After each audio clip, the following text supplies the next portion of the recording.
Prairie Berry is a small but growing winery and craft brewery owned and operated by fifth-generation winemakers outside of Hill City, South Dakota. Owners Matt Keck and Sandy Voide have a passion for high-quality, South Dakota-made and sourced products and responsible, sustainable practices that will carry them into a successful future. While the family's winemaking roots go back to the late 1890s, the current operations history is much more recent. In 1976, Sandy's dad Ralph gave her a bucket of juice and some yeast and let her make a first batch of wine in the family tradition. She was a natural. In 1998, Prairie Berry received its commercial winery license, making it the second commercial winery established in South Dakota. Over the next year, Sandy started making wine on a commercial level in the basement of Ralph's home in Mobridge, South Dakota, using locally available fruit. The first bottle of Razzie Apple was released in 2000. Razzie Apple is still featured in Prairie Berry's product lineup. Recognizing the need for more space in a more prominent location, Matt and Sandy relocated the winery to Rapid City, South Dakota, where it remained until 2004, when they opened the current location about 4 miles north of Hill City, South Dakota. As the popularity of the wine grew, they recognized the need for a tasting room and embarked on an expansion project, which was completed in the spring of 2006. By 2008, the existing facilities were becoming too small to accommodate the variety and volume of wine Prairie Berry needed to produce to keep up with the ever-growing demand, and so they began a large project to add new fermentation tanks. The new tanks and their larger building were up and running in June of 2009. It didn't take long to recognize that the new tanks were not enough and more were added in April of 2011. In the spring of 2012, the property to the north of the winery came up for sale. While the existing business, a quilt and Christmas shop, was certainly not part of the strategic plan, the property itself fit in perfectly. The additional space provided the opportunity to develop plans for a microbrewery, which had long been part of Matt and Sandy's long-range strategy. That plan changed in short order, however, as the property directly to the south of the winery came open on the market, and they quickly recognized that it would be a much more ideal location for the brewery, leaving the north property available for other projects. In August of the same year, after a land swap with the Forest Service, ground was broken on another expansion project, and in September the tasting room was remodeled to better fit with the vision and atmosphere Prairie Berry was aiming for.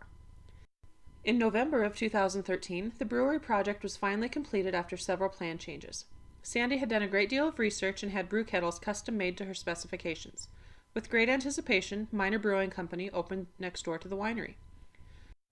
A new events and reception center is currently under construction on the old Mistletoe Ranch property, and it is expected to open in June of 2014, along with a new tasting room and restaurant in Sioux Falls, South Dakota, where Prairie Berry has been cultivating a following with wine tasting events for several years. The largest part of the success of Prairie Berry is, of course, the products. Wine is the heart of the lineup, as you would expect. Prairie Berry takes great pride in being a uniquely South Dakota company, and it shows in both the fruit used and the names and labels chosen for the various wines. Poker Alice, Deadwood, the original Razzie Apple, and of course Red Ass Rhubarb are just a few examples of the current offerings. The tasting room includes a restaurant/lunch counter with a menu designed to complement the seasonally available wines. Other products offered in the gift shop and on the website include mulling spices, compotes, and other food products, a Prairie Berry branded coffee, as well as candles, wine glasses, and other wine accessories. Gift certificates are also offered for both the winery and Minor Brewing Company. While the names and labels might lead a person to believe that they don't take the wine seriously, nothing could be further from the truth. For evidence of that, all you have to do is look at the list of awards Prairie Berry wines have earned. 781 of them since 2001, to be exact. The success of Prairie Berry can be traced to the vision and direction of owners Matt and Sandy. The organization is deliberately condensed in a relatively flat, functional organizational structure. Matt and Sandy are, of course, at the top. Sandy, affectionately referred to as the CFO, or Chief Fermentation Officer, is in charge of the actual product as the head vintner and brewmaster. The brewing staff reports directly to her. Matt is in charge of the business side of things. There are 5 main managers for the finance, human resources, wine club, sales and distribution, and kitchen and events departments. Reporting to the managers are senior lead, and regular associates. Employees at Prairie Berry are empowered to make decisions as the need arises, with the expectation that regardless of whether a decision turns out to be right or wrong, the employee has a good reason and takes responsibility for the result. The people at Prairie Berry are one of their greatest strengths as an organization. Other strengths, according to Heidi Edwards, Kitchen and Events Manager, are the vision and long-range plan, the uniqueness of the product and how it fits with the South Dakota experience, and the years of experience in the market compared to other local wineries. Prairie Berry capitalizes on these strengths to take advantage of opportunities as they arise. A couple of days ago, it's funny, we had a wine that we released to our wine club members first, and then they happened to have some left over, and so we brought that up at company huddle. It was like, well, what do you think, we should do? Should we do this or this? And we really try to make team-based decisions, and I think we've learned through mistakes too that if we try to make decisions in our own little bubble of one department, that it just ends up not, really having the full effect that it could. And so we have really smart people here, and so we've tried to get to the point where it's like, hey, let's talk about this as a group and figure it out kind of thing. The surging popularity of wine and consumers' desire to try new things brings great opportunities to expand the market through use of technology. The wine club is promoted not only through word of mouth and to tourists who stop while visiting the area, but through the website. Email marketing lists are used to alert repeat customers when their favorite seasonal wines are once again available. Social media keeps customers, both local and those coming for a visit, aware of everything from the current day's lunch offerings to upcoming events and wine releases. The new event center and expanded tasting room also provide some unique opportunities. Prairie Berry acknowledges that their product is expensive and not at this time widely available, so they focus on providing an experience as part of their promotional plan. Rather than seeing Prairie Berry as just a wine brand, customers are encouraged to visit the winery and make an afternoon of it, enjoying the grounds, the tasting room, and the brewery. The event center will bring customers in for wedding receptions and charity events, but encourage guests to arrive early and enjoy the relaxing, inviting atmosphere, and perhaps have lunch before the event, enjoying the wine and finding a new favorite. In this way, the event center is more of a sideline and marketing tool that doesn't take the focus off of the wine. One of Prairie Berry's greatest strengths is the flip side of one of its biggest weaknesses. The company's core values are authenticity, integrity, and quality. Those things make for a great product, but also cost time, which means money.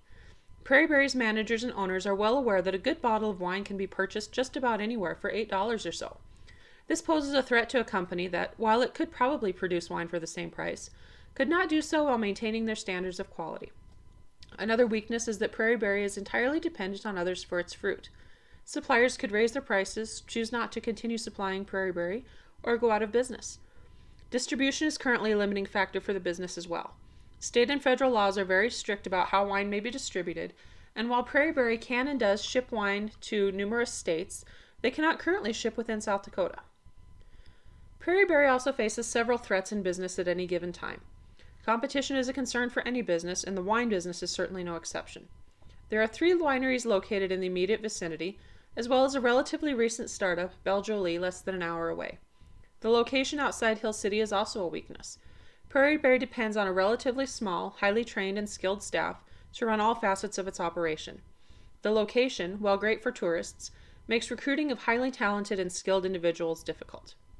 Because we're constantly growing, there is an absolute need for flexibility, and some people really thrive in that environment, and some people, it's like, I need to know what I'm going to do today, and I just want to be able to mark off my list and go home, and that doesn't always work here. So we have to find people that are pretty flexible and willing to not really know what's coming around the corner and be okay with that. And so staffing is an issue, and our location is kind of goes along with that. It's hard to find people who will drive out here who have the experience that we need. Prairie Berry seems to be on the right track to continue overcoming obstacles put in its way, however. Matt and Sandy have a long history of doing just that. Sandy faced a great deal of skepticism as a woman from, of all places, South Dakota, when she started out as a vintner. Over the years, she took on the Food and Drug Administration twice, petitioning to legalize commercial production of wine from fruit other than grapes, and then to legalize the use of choke cherries in commercial wine. As they grew, finding good South Dakota-produced fruit in sufficient quantities for their needs was also a challenge. Holly explains. One of the main changing points Matt said is they got to the point where they were running out of options for fruit. Like, they just couldn't find people that had enough fruit. Like, they had gotten past kind of being small, and they got to be the bigger dog. And he said that's why you always have to know that you're never past those hurdles, or any hurdles, no matter how big you are. Because he said they thought they had gotten, okay, like, we're at a point now where, we can kind of sail downhill. And he said they just got to the point where there wasn't enough fruit. And so he said they posted, they made posters and put them all across South Dakota of, seeking fruit, we'll pay, we'll help you pick it, we'll do whatever. And they got one person that responded to their inquiry, and it was the person that we still work with today, and this was probably 6 years ago. And it's a guy from the reservation, Pine Ridge, and he kind of mans all the people on the reservation, but he has probably hundreds of pickers that work for him, and it's been really cool for both of us. We get our fruit, but it's something that these people can do where otherwise they probably wouldn't have jobs. And these people, are using what's provided for them on the land, and otherwise it would just be going to waste there. Less determined and adaptable business owners may have been put off by such challenges, but Matt and Sandy have risen to the challenge every time. Holly explains that this is evidence of the long-range vision they have worked toward. While it may seem that things have happened suddenly, every step forward is taken only after consideration of exactly how it fits into that vision. There has been a great deal of change and expansion at Prairie Berry over the last several years, but as Heidi explains, they're very strategic about things.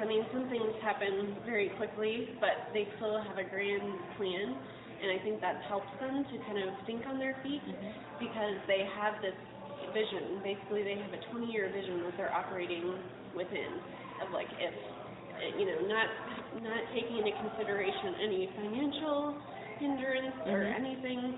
What would the perfect world look like? So it's a pretty grand vision, but it really has helped them, I think, in when opportunities do come up to be like, oh, this would fit, or oh, we can't put that there because if all comes to be, we would be building something else in that space, or it just kind of helps them, I think, be able to make those decisions. And really, it's all been about how things fall into place. It's just kind of fate. They weren't planning on all of these things happening at once, but when you have two buildings on either side of you come for sale at the same time, it's kind of like, well, we don't really know what we would do there, but we don't want anyone else to just put anything there. So it was more about, a competitive move. When an idea does not work or works too well, they are not afraid to adapt or change direction. As an example, when the brewery first opened, they had a pilot beer program where new recipes were brewed in small batches, but the beers were so popular that they quickly abandoned the program in favor of making larger batches. Corporate responsibility is not just a catchphrase at Prairie Berry. The buildings are heated and cooled with geothermal energy and residual heat from the kitchen and fermentation processes, and they are heavily insulated to conserve as much of that energy as possible. The energy-saving practices don't end there, though. The tasting room is lit with efficient LED bulbs and controlled by motion sensors. Wine is bottled in eco bottles, which are recycled after use in the tasting room. Produce from the kitchen is locally sourced as much as possible, and recycled products are used in the dining room as much as practical. Employees are encouraged to carpool, and sustainability training is a matter of course. All of these factors add up to a dynamic company with a very exciting future. If the next 15 years bring even half as much growth and change as the last 15, Prairie Berry will be a force to be reckoned with.